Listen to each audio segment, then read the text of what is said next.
ఈరోజు మన ప్రపంచంలో కంటికి కనిపించని భయంకరమైన మార్పేదో జరుగుతోంది. సత్యం అపహాస్యం చేయబడుతోంది. దుష్టత్వం బహిరంగంగా మారిపోతోంది. బైబిల్ గ్రంథం వేల సంవత్సరాల క్రితం ఏ దేశాలు ఎలా మారతాయని చెప్పిందో ఈరోజు అక్షరాలా అదే జరుగుతోంది. ఒక్కసారి మన చుట్టూ ఉన్న టెక్నాలజీ అంటే ఆర్టిఫిషియల్ ఇంటెలిజెన్స్ని గమనించండి. ఎంతగా పెరిగిపోయిందంటే లేని వ్యక్తుల ముఖాలను ఉన్నట్టుగా, వాళ్లు మాట్లాడని మాటలను మాట్లాడినట్టుగా నమ్మించే స్థాయికి వెళ్ళిపోయింది. ఒక అబద్ధం సెకండ్ల వ్యవధిలో ప్రపంచం మొత్తం వ్యాపిస్తోంది. 2 తెస్సలోనికయులకు 2వ అధ్యాయంలో బైబిల్ ఒక భయంకరమైన హెచ్చరిక చేస్తోంది. ప్రజలు సత్యమును ప్రేమించలేదు గనుక వారు అబద్ధమును నమ్మునట్లు దేవుడు ఒక బలమైన భ్రమను పంపుతాడు. ఆలోచించండి, రేపు దేవుని రాకడలో లక్షలాది మంది విశ్వాసులు అకస్మాత్తుగా మాయమైపోయినప్పుడు ఈ ప్రభుత్వాలు, ఈ లోకనాయకులు ఒక పెద్ద అబద్ధాన్ని సృష్టిస్తారు. బైబిల్ని నమ్మని ఈ గుడ్డి లోకం ఆ అబద్ధాన్ని గుడ్డిగా నమ్మేస్తుంది. అదే సమయంలో మనుషుల నైతిక స్థితి ఎలా ఉందో చూడండి. 2 తిమ్మోతి 3వ అధ్యాయంలో చెప్పబడినట్లు మనుషులు స్వార్థపరులు, ధనాపేక్షులు, గర్విష్ఠులు, దేవునికంటే సుఖభోగాలను ఎక్కువగా ప్రేమించేవారిగా మారిపోయారు. ఒకప్పుడు దాచుకునే పాపాన్ని ఈరోజు రోడ్ల మీద సెలబ్రేట్ చేసుకుంటున్నారు. చాలా సంఘాల్లో భక్తి అనే పైరూపం ఉంది, కానీ దానిలో దేవుని శక్తి లేదు. పవిత్రత లేని ఆశీర్వాదం కావాలి, సిలువలేని పరలోకం కావాలి. చీకటిని వెలుగు అని, వెలుగును చీకటి అని పిలిచే భయంకరమైన అంత్యదినాల్లో మనం బ్రతుకుతున్నాం. దేవుడు తన ప్రవచనాలను నెరవేరుస్తాడు అనడానికి భూమి మీద ఉన్న అతిపెద్ద సాక్ష్యం ఇశ్రాయేల్ దేశం. శతాబ్దాలపాటు చెల్లాచెదురైపోయిన ఆ యూదా జనాంగాన్ని దేవుడు మరలా వారి సొంత భూమికి రప్పిస్తానని ప్రవక్తలు చెప్పారు. ఎవరికీ సాధ్యం కాదు అనుకున్నది దేవుడు చేశాడు. ఇశ్రాయేల్ దేశం మళ్లీ ప్రాణం పోసుకుంది. యెరూషలేము నగరం ప్రపంచం దృష్టిని ఆకర్షిస్తోంది. ఎందుకో తెలుసా? యెరూషలేము ఒక సాధారణ నగరం కాదు. యేసుక్రీస్తు సిలువ వేయబడిన నగరం, మృత్యుంజయుడై లేచిన నగరం, మరియు ఆయన మరలా తిరిగి రాబోయే నగరం. దేవుని ప్రవచన గడియారం టిక్ టిక్ మంటూ వేగంగా తిరుగుతోంది. సంఘమా, మేల్కో! దేవుని రాకడ అంటే ర్యాప్చర్ నీడే జరగవచ్చు. వచ్చే సంవత్సరం కాదు, ఇంకొక ఎలక్షన్ అయిపోయాక కాదు, ఇంకొక యుద్ధమైపోయాక కాదు, ఈరోజే. ఈ మెసేజ్ ముగిసేలోపే దేవుని బూరం రోగవచ్చు. నువ్వు వేసుకున్న ప్లాన్స్ పూర్తి కాకముందే యేసుక్రీస్తు తన సంఘాన్ని పరలోకానికి పిలవవచ్చు. దేవుని రాకడ అనేది జనాలను భయపెట్టడానికి సృష్టించిన మతపరమైన కథ కాదు. ఇది దేవుని వాక్యమిస్తున్న ప్రత్యక్ష వాగ్దానం. 1 తెస్సలోనికయులకు 4:16 చెబుతోంది, ప్రభువు ఆర్భాటముతోనూ ప్రధాన దూత శబ్దముతోనూ దేవుని బూరతోనూ పరలోకం నుండి దిగివచ్చును. క్రీస్తునందుండి మృతులైన వారు మొదట లేతులు, ఆ మీదట సజీవులమై నిలిచియుండు మనము ప్రభువును ఎదుర్కొనుటకు మేఘముల మీద కొనిపోబడుదుము. ఆ క్షణంలో ప్రతి శవం తెరవబడుతుంది. ప్రతి రోగం, ప్రతి నొప్పి, వృద్ధాప్యం మాయమైపోతాయి. క్షణమాత్రంలో, కంటి రెప్పపాటులో మన శరీరాలు మహిమా శరీరాలుగా మార్చబడతాయి. కానీ ఇక్కడ ఒక సత్యం గమనించాలి. రాకడ వేరు, రెండవ రాకడ వేరు.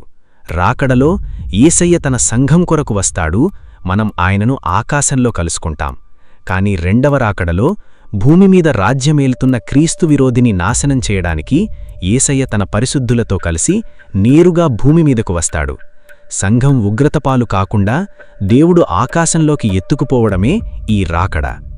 యోహాను 14లో యేసయ్య తన శిష్యులతో ఏమన్నాడు? నా తండ్రి ఇంట అనేక నివాసములు కలవు. నేను వెళ్ళి మీకు స్థలము సిద్ధపరచిన యెడల మిమ్మును నా యొద్దకు తీసుకొని పోవుటకు మరలా వస్తాను. ఆయన ఒక దూతను పంపుతాననలేదు, తానే స్వయంగా వస్తానన్నాడు. రాకడ ఈరోజే ఎందుకు జరగవచ్చు అంటున్నానంటే, దేవుడు తన సంఘాన్ని ఎత్తుకుపోవడానికి ముందు జరగాల్సిన ప్రవచనాలు బైబిల్లో ఇక ఏమీ మిగలలేదు. క్రీస్తు విరోధి బహిరంగంగా కనిపించాల్సిన అవసరం లేదు. మృగుపు ముద్ర ముందే రావాల్సిన అవసరం లేదు. 3వ దేవాలయం ముందే కట్టబడాల్సిన అవసరం లేదు. అవన్నీ సంఘం ఎత్తబడిన తరువాత జరిగే శ్రమల కాలానికి సంబంధించినవి. మన నిరీక్షణ క్రీస్తు విరోధి కోసం కాదు, క్రీస్తు కోసం. We are waiting for Christ, not the antichrist. రాకడ అకస్మాత్తుగా వస్తుంది. దానికి టీవీలో ముందే కౌంట్డౌన్ పడదు. ఇంకా 7 రోజులే ఉంది, మారుమనసు పొందండి అని ఎమర్జెన్సీ అలర్ట్ రాదు. ఒకే ఒక్క క్షణం. మనుషులు డ్రైవింగ్ చేస్తుంటారు, నిద్రపోతుంటారు, ఆఫీస్లో ఉంటారు, బిజినెస్ చేస్తుంటారు, పార్టీలు చేసుకుంటుంటారు. అకస్మాత్తుగా ప్రభువు దిగివస్తాడు, బూరం మ్రోగుతుంది, సంఘం మాయమైపోతుంది. యేసుక్రీస్తు అంత్యదినాలను నోవహు దినాలతో పోల్చాడు. మనుషులు ఏమీ పట్టినట్లు తింటూ తాగుతూ పెళ్లిళ్లు చేసుకుంటూ ఉన్నారు. నోవహు ఓడకడుతూ వాళ్ళకు సువార్త చెప్పినా ఎవరూ వినలేదు. ఆ తరువాత ఓడ తలుపు మూయబడింది. The door was shut. ఈరోజు కూడా లోకం దేవుని సువార్త వింటోంది, ఈ సూచనలు చూస్తోంది. అయినా కూడా దేవుడు రాడు అన్నట్లుగానే నిర్లక్ష్యంగా జీవిస్తోంది. దేవుడు తన సంఘాన్ని ఉగ్రత కోసం నియమించలేదు. 1 తెస్సలోనికయులకు 5 చెబుతోంది. దేవుడు సొదొమ మీద అగ్ని కురిపించే ముందు లోతును ఎలాగైతే బయటకు తీసుకువచ్చాడో, ఈ లోకం మీద శ్రమల కాలం పడే ముందు దేవుడు తన బిడ్డలను రక్షించుకుంటాడు. కాని ఇక్కడ ఒక అతి భయంకరమైన నిజం చెప్పనా? నేను క్రైస్తవుడిని అని చెప్పుకునే ప్రతి ఒక్కరూ దేవుని రాకడకు సిద్ధంగా లేరు. ఈ రాకడ అనేది నిజమైన విశ్వాసానికి, గుడ్డి మతానికి మధ్య ఉన్న వ్యత్యాసాన్ని బయటపెడుతుంది. నువ్వు ప్రతి ఆదివారం చర్చికి వెళ్ళినంత మాత్రాన రక్షించబడవు. నీ తల్లిదండ్రులు ప్రార్థనపరులైనంత మాత్రాన నువ్వు పరలోకం వెళ్ళవు. నీకు 10 ఆరాధన పాటలు పాడటం వచ్చినంత మాత్రాన, మెడలో సిలువ వేసుకున్నంత మాత్రాన నువ్వు రక్షించబడవు. మత్తయి సువార్త 25లోని 10 మంది కన్యకల ఉపమానం చూడండి. 10 మంది పెండ్లి కుమారుడి కోసమే ఎదురుచూస్తున్నారు. 10 మంది చేతిలో దివ్వీట్లున్నాయి. పైకి చూడడానికి అందరూ సిద్ధంగానే కనిపించారు. కాని 5గురి దగ్గర మాత్రమే నూనె ఉంది. అర్ధరాత్రి పెండ్లి కుమారుడు రానే వచ్చాడు. నూనె ఉన్నవారు లోపలికి వెళ్లారు. మిగతా 5గురు పరిగెట్టుకుంటూ వెళ్లి నూనె తెచ్చుకునేలోపు తలుపు మూయబడింది. వాళ్ళు ఎంత ఏడ్చినా, తలుపు బాధినా ఆ తలుపు తెరవబడలేదు. నా ప్రియమైన స్నేహితుడా, సిద్ధపాటు అనేది ఎవ్వరి దగ్గర అప్పుగా తెచ్చుకోలేవు. నీ తల్లి విశ్వాసం నిన్ను రక్షించదు. నీ పాస్టర్ గారి విశ్వాసం నిన్ను రక్షించదు. నీ పాపాలను ఒప్పుకొని యేసు రక్తంలో కడగబడి నీ సొంతంగా దేవునితో సంబంధం కలిగి ఉంటేనే నువ్వు రక్షించబడతావు. ఈ రోజుల్లో చాలామందికి ప్రవచనాలంటే ఇష్టం. యూట్యూబ్లో వీడియోలు చూస్తారు, కానీ పవిత్రంగా బ్రతకరు. కోపాన్ని వదిలిపెట్టరు, క్షమించరు, రహస్య పాపాలు చేస్తూనే ఉంటారు. 2 జీవితాలు జీవిస్తుంటారు, బయట భక్తిగా, గదిలో పాపంతో. 1 యోహాను 3 చెబుతోంది, ఆయన యందు ఈ నిరీక్షణ పెట్టుకున్న ప్రతివాడు తన్ను తాను పవిత్రం చేసుకుంటాడు. నీకు రాకడ మీద నమ్మకం ఉంటే నువ్వు పాపంలో బ్రతకలేవు. ఒకవేళ రాకడ వస్తే, నువ్వు విడవబడితే ఈ భూమి మీద పరిస్థితి ఎలా ఉంటుందో ఊహించగలవా? ఒక్కసారిగా భయంకరమైన గందరగోళం. కుటుంబ సభ్యులు తమ బిడ్డల కోసం, భార్య కోసం వెతుకుతూ గుండెలు బాదుకుని ఏడుస్తుంటారు. దేవుడు లేడని ఎగతాళి చేసిన వారికి అప్పుడర్థమవుతుంది తాము ఎంత గొప్ప రక్షణను పోగొట్టుకున్నారో అని. అప్పుడే ప్రపంచనాయకుడిగా క్రీస్తు విరోధి ఉద్భవిస్తాడు. ఈ గందరగోళానికి తానే పరిష్కారమని నమ్మిస్తాడు. దేవుణ్ణి తృణీకరించిన ఈ లోకం ఆ నకలీ రక్షకుణ్ణి దేవుడిగా పూజిస్తుంది. వాడి మృగపు ముద్ర లేకుండా ఎవరూ ఏమీ కొనలేరు, అమ్మలేరు. ఆ శ్రమల కాలంలో యుద్ధాలు, కరువులు, దేవుని ఉగ్రత భూమిమీద కుమ్మరించబడుతుంది. అప్పుడు ఎవరైనా యేసుక్రీస్తును నమ్ముకోవాలంటే ఆ క్రీస్తు విరోధికి తల వంచకుండా తమ ప్రాణాలను బలి తీసుకునేంత వరకు ఘోరమైన హింసను అనుభవించాల్సిందే. అందుకే చెబుతున్నాను, యేసుక్రీస్తును అంగీకరించడానికి ఇదే అత్యంత సురక్షితమైన సమయం. The safest time is now. తరువాత ఎప్పుడో సీరియస్ అవుతాన్లే అని నిన్ను నువ్వు మోసం చేసుకోకు. ఆ తరువాత అనేది నీకు వస్తుందో రాదో ఎవ్వరికీ తెలియదు. ఇప్పుడు ఎంజాయ్ చేసి ముసలితనం వచ్చాక దేవుణ్ణి నమ్ముకుంటాను అనుకోకు. దేవుని తలుపు ఎప్పటికీ తెరిచే ఉండదు. 2 కొరింథీయులకు 6:2 సెలవిస్తోంది, ఇదే అనుకూల సమయం, ఇదే రక్షణ దినం. యేసుక్రీస్తు నీ పాపాల కోసమే చనిపోయాడు. నీ శిక్షను తన శిలువ మీద భరించాడు. ఆయన చనిపోయి సమాధి చేయబడి 3వ దినమున తిరిగి లేచాడు. రక్షణ అనేది నువ్వు చేసే పుణ్యకార్యాల వల్ల రాదు. అది దేవుని కృప వల్ల నీ విశ్వాసం ద్వారా మాత్రమే వస్తుంది. రోమీలకు 10 చెబుతోంది, యేసుక్రీస్తును నీ నోటితో ప్రభువుగా ఒప్పుకొని ఆయన మృతుల్లో నుండి లేచాడని నీ హృదయంలో నమ్మితే నువ్వు రక్షించబడతావు. దేవుని సంఘమా, మేల్కో. నిద్రపోయే సమయమిది కాదు. ఈ లోక ఆకర్షణలలో పడిపోకండి. మీ తలలు పైకెత్తండి. మీ విమోచన సమీపిస్తోంది. సత్యమును గట్టిగా పట్టుకోండి. మీ దీపాలు వెలుగుతూ ఉండేలా చూసుకోండి. దేవుడు మీకిచ్చిన పనిని పూర్తి చేయండి. ఒకరోజు, బహుశా ఎవరూ ఊహించని సమయంలో ఆఖరి వ్యక్తి రక్షించబడతాడు. పరలోకం నుండి తండ్రి ఆజ్ఞ ఇస్తాడు. ప్రభువు దిగివస్తాడు. బూరం రోగుతుంది. సమాధులు తెరవబడతాయి. దేవుని సంఘం ఈ లోకాన్ని విడిచిపెట్టి యేసయ్యను కలుసుకోవడానికి ఆకాశంలోకి ఎగిరిపోతుంది. అది పగలు జరగవచ్చు, అర్ధరాత్రి జరగవచ్చు, నువ్వు ఆఫీసులో ఉండగా జరగవచ్చు. దేవుని రాకడ నేడే జరగవచ్చు.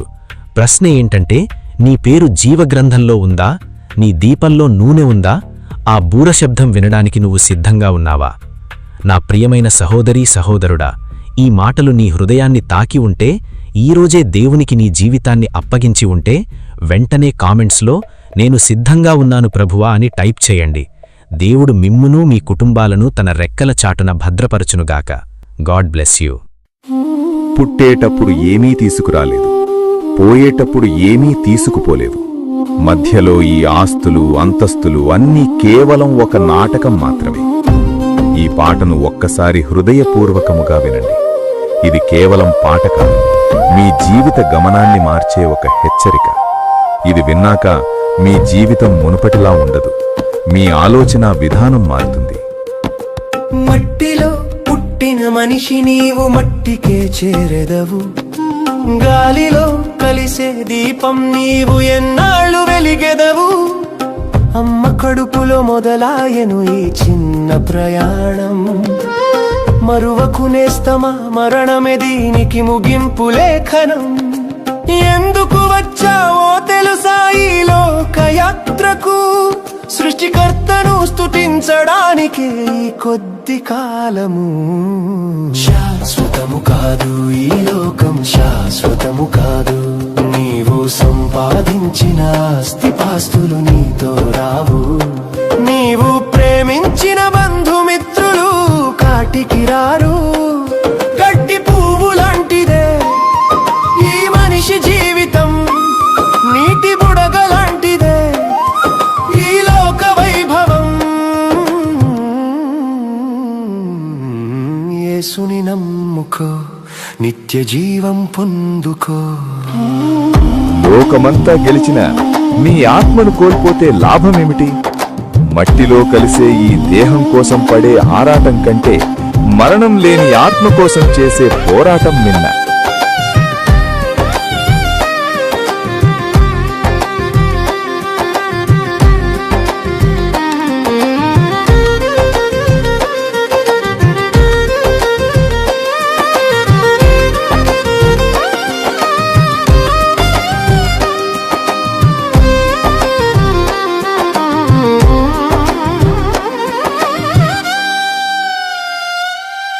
మేడలు మిద్దెలు కట్టావు, రాజులా బ్రతికావు. ఊపిరి ఆగిన మరుక్షణమే శవమైపోతావు. కట్టుకున్న భార్య అయినా కన్నీరే కార్చును, కన్న బిడ్డలైనా గోతి వరకే వచ్చును. ఒంటరిగానే వచ్చావు, ఒంటరిగానే పోతావు. పాపము మూట కట్టుకొని నరకానికి సాగతావా? కాలము కరిగిపోతుంది, ఆయుష్షు తరిగిపోతుంది. తీర్పు దినము ఒకటి ఉన్నది, సిద్ధముగా ఉన్నావా? యేసు రక్తం పాపమును కడుగును, శిలువ త్యాగం పరలోకం చేర్చును. శాశ్వతము కాదు ఈ లోకం, శాశ్వతము కాదు. నీవు సంపాదించిన ఆస్తిపాస్తులు నీతో రావు, నీవు ప్రేమించిన బంధుమిత్రులు కాటికి రారు.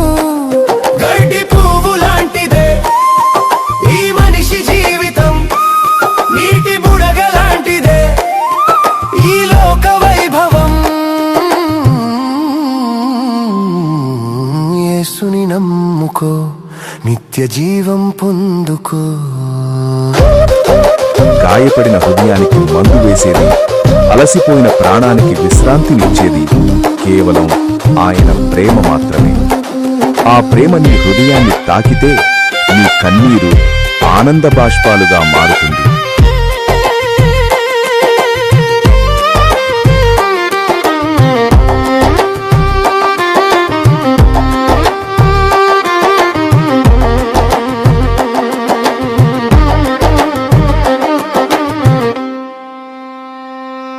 ప్రపంచమంతా జయించిన నీ ప్రాణం పోతే లాభమేమి?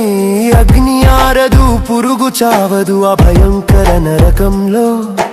రమ్ము పాపి యేసు పాదాల చెంతకు నీ హృదయం ఇప్పుడే ఇవ్వు రక్షకుడైన దేవునికి యేసు పిలుచుచున్నాడు నీ కోసమే రావనేస్తమా రావనేస్తమా నీ పాపపు శిక్ష నుండి నిన్ను విడిపించడానికి ఆయన పిలుపు ఒక నిచ్చెన వంటిది. ఆ చేయి పట్టుకో, నిత్య జీవానికి చేరుకో.